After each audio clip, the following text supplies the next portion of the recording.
Are men and women complete and polar opposites? I have a real problem with the way we talk about gender differences.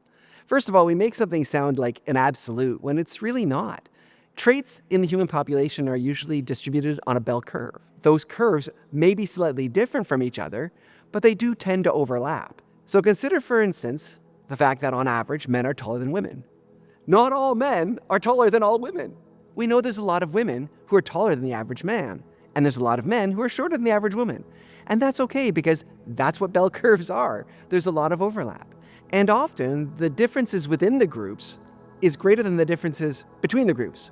So the differences in how tall women are from each other and the differences that men are from each other is actually greater than the difference between the average man and the average woman. So these are not absolute things, but we make them sound like they are. And when we get to marriage teaching, it actually kind of doubles up and becomes stereotype on stereotype, because then we start talking about how men and women interact, and we use the stereotype for one at the same time as the stereotype for the other. For instance, how often have you heard it said that marriages have problems sometimes because men are thinkers and women are emotional?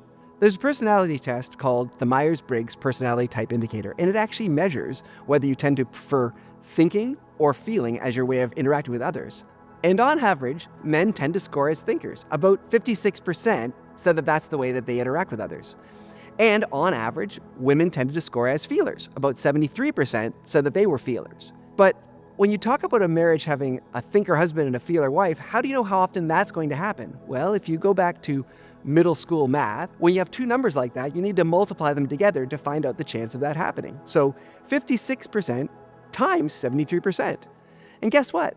That's only 41%. So the vast majority of times you don't have a couple where he's necessarily a thinker and she's necessarily a feeler. Sometimes you have thinker-thinker couples or feeler-feeler couples, or sometimes things are reversed. But so often our resources talk about these gender stereotypes as if they're absolutes. So people who don't fit into those categories feel left out, or they feel like this doesn't apply to them. And it would be so much better if instead of talking about it in gender terms, we just talked about the value of understanding different perspectives. Yes, there's a time for logic, but yes, there's a time to consider people's feelings as well. And if we talked in those kind of terms, we'd be just so much healthier. The second concern is that when we start talking about gender differences as absolutes, it makes it sound like we're kind of different species. There's even books talking about we're from different planets.